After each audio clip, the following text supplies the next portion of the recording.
2 రోజుల క్రితం పథకం వేశాడు. ఈరోజు ఆ పథకాన్ని అమలు చేశాడు. వేదన రోదనగా మారి అతన్ని కృంగతీస్తుంటే భార్య శవాన్ని హత్తుకుని పసిపిల్లాళ్లా ఏడ్చాడు. అంత గాఢంగా అతడు ఆమెను ప్రేమించి ఉండకపోతే ఈ క్షణంలో కసి తీర్చుకున్న ఆనందమైన దక్కేది. ఆ తర్వాత చాలా విచిత్రంగా తాను ప్రమాదభూయిష్టమైన పరిస్థితుల్లో ఇరుక్కోబోతున్నానని అతడు ఊహించలేకపోవడానికి కారణం అప్పటి అతని మానసిక స్థితి. ఆ వ్యక్తి ఎవరో కాదు. ఒకనాడు తనెవరో అల్లరి చేస్తున్నారని భార్య చెబితే చీకటిలో మాటు వేసి తన భార్యతో మాట్లాడుతున్నది ఆ యువకుడేనేమో అన్న భ్రమతో పార్కులో వైదేయపై చేయి చేసుకున్న కౌర్ సింగ్. అతడి అసలు పేరు ఆనందరావు. ఎలా ఉంది ఇల్లు?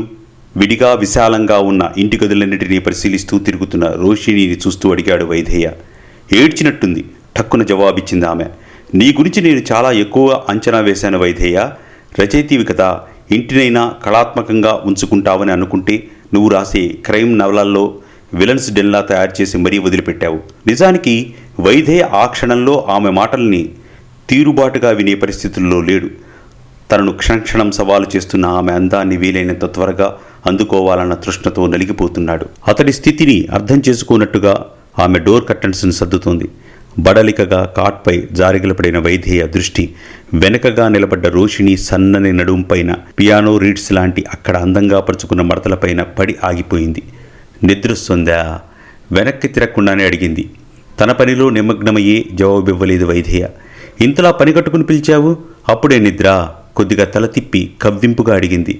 ఉన్నదొక్కటే బెడ్, నేనెక్కడ పడుకోవాలి? ర్యాక్ వైపు నడిచింది కొద్దిగా. ఇక్కడ తన పక్కన చోటు చూపిస్తూ జరిగాడు. మెత్తగా ఉంటుందని నీలాంటి వాళ్ల కోసం ప్రత్యేకంగా ఇక్కడ ఏర్పాటు చేశాను. గిరుక్కున వెనక్కి తిరిగింది రోషిణి.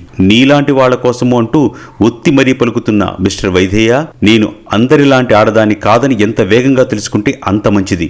హఠాత్తుగా ఆమెలో కలిగిన మార్పును అతడు పూర్తిగా అర్థం చేసుకోలేదు. అదే వైదేయ చేసిన మరో తప్పు. సారీ అన్నాడు కంగుతున్నట్టుగా. నీకోసం మరో బెడ్ రెడీ చేస్తాను. మరుక్షణం నవ్వింది వెన్నెల సోనల రగిలే జడివానల. పిరికి, నేనంటున్నది అది కాదు. మరి ఇద్దరు ఒకరయ్యే వేళ ఇంత పరుపుతో పనేముంది? ఈ పరుపే మరింత ఇరుకుగా ఉంటే ఆ ఉరిపిడి వెచ్చదనం మరింతో హాయి కదా అంటున్నాను.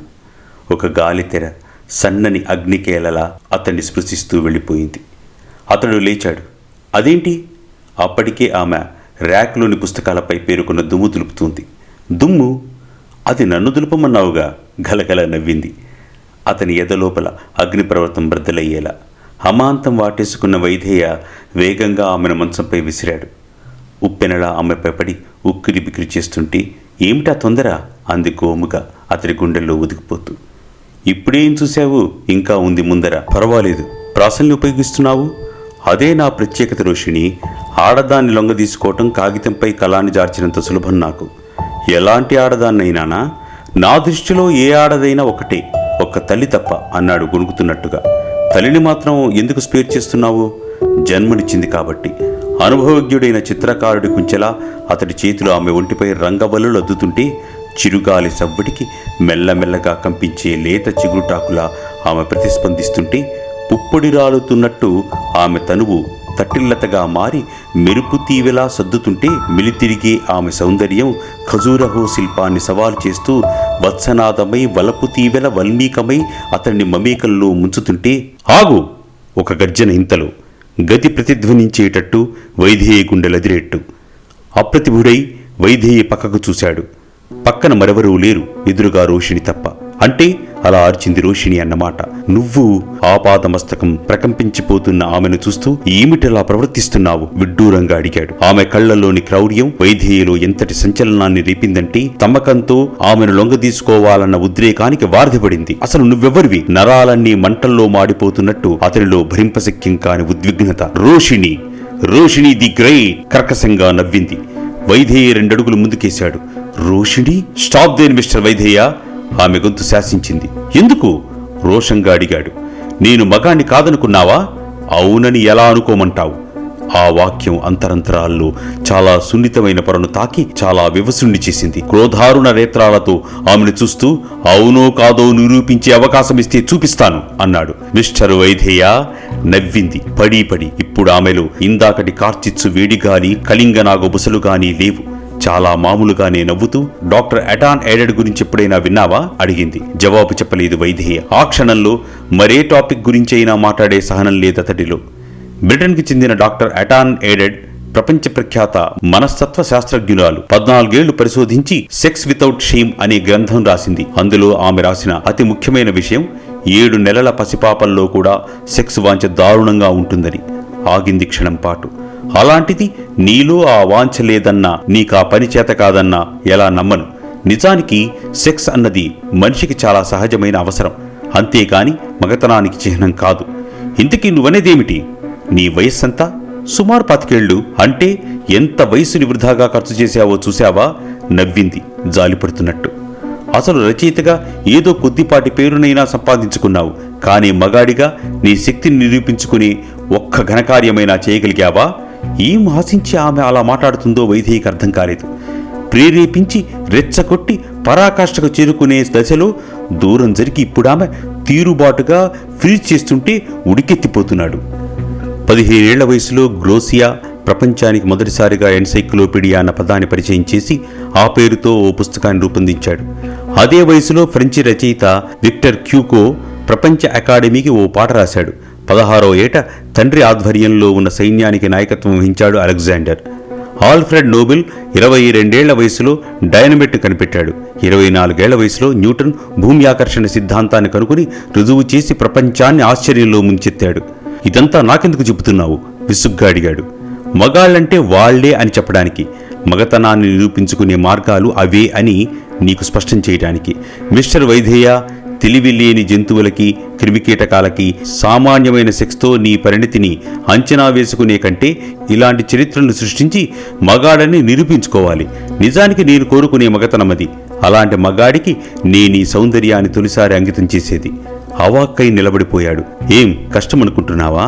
పార్కులో అర్థం లేని సాహసం చేసి ఓ మగాడి చేత తన్నులు తినబోయి నువ్వు ఎవరూ గుర్తించలేక ఒక ఆడపిల్ల చేత చెంపదెబ్బ తిన్న నువ్వు ఇలాంటి చరిత్రకు వారసుని ఎలా కాగలనని ఆలోచిస్తున్నావా? మిస్టర్ వైదేయ, ప్రాక్టికల్గా అన్వయించని నీ మేధస్సు కేవలం కాగితాలకే పరిమితం చేయకు. నీకు నేను అండగా ఉంటాను. ఒక మగాడి ఔన్నత్యానికి ఆడదాని అదృశ్య హస్తం అవసరమని నువ్వనుకుంటే రా, నీతో నేను చేతులు కలుపుతాను. కమాన్. జోన్ ఆఫ్ ఆర్క్లా యుద్ధనీతిని గురించి శాస్త్రయుక్తంగా బోధిస్తున్న కౌటిల్యుడిలా దేశనిమిచ్చింది క్షణం పాటు. కానీ సాలోచనగా చూశాడు. ఏంటి సందేహం? అసలు నేను ఎలాంటి చరిత్ర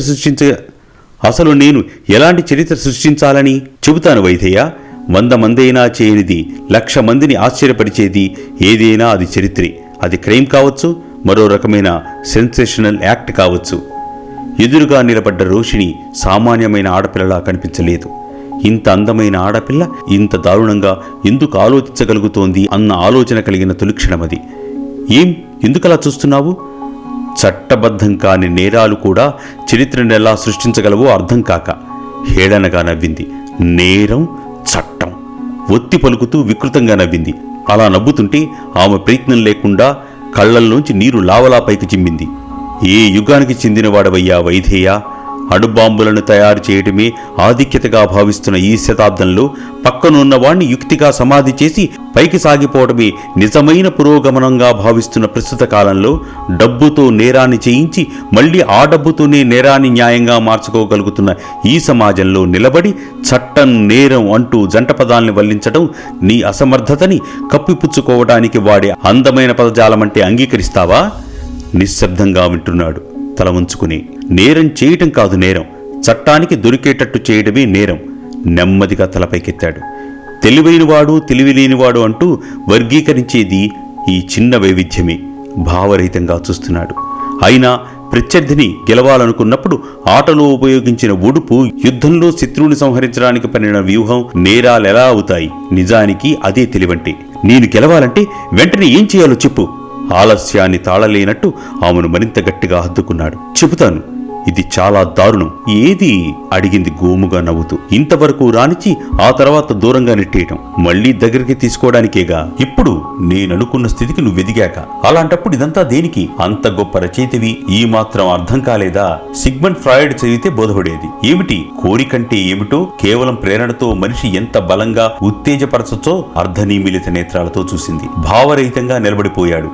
ఆడదానితో అనుభవం కానీ, అనుభవంలో ఆనందం కానీ అతనికి కొత్త కాదు. తాను కోరిన అందాన్ని ముగ్గులోకి దింపడంలో కానీ, కోరి వచ్చిన ఆడదాన్ని కోరికల్ని బుసగొట్టించి కోటికొకడు అనిపించుకోవడంలో కానీ సమర్థుడతను. అతడి జీవితంలో తొలిసారి ఓ అద్భుత అనుభవంలో మధ్యంతరంగా ఆగిపోవటం. ఎందుకిలా ఊడిపోయాడు? కారణం ఆమె అసాధారణ సౌందర్యమా? కాదు, అందాన్ని అస్త్రంగా వాడుకోగల ఆడవాళ్లనందరినూ మారణాస్త్రాల్లాంటి మాటలతో జోకొట్టగలిగాడు. మరెందుకిలా జరిగింది? ఏ జన్మలోనూ తను దార్చుకున్న ఓ అందమైన స్మృతిశకలం మెదిలి అతన్ని వివసుండి చేస్తున్నట్టు తిరిగి రాదనుకున్న ఏ పిన్నిదో కదలి రాగా మళ్లీ చేజార్చుకోవటం మూర్ఘత్వం అనుకున్నట్టు ముకుళించుకుపోతున్నాడు. అతనికే తెలియని ఓ వింత ప్రవృత్తి మొదలైంది అతడిలో.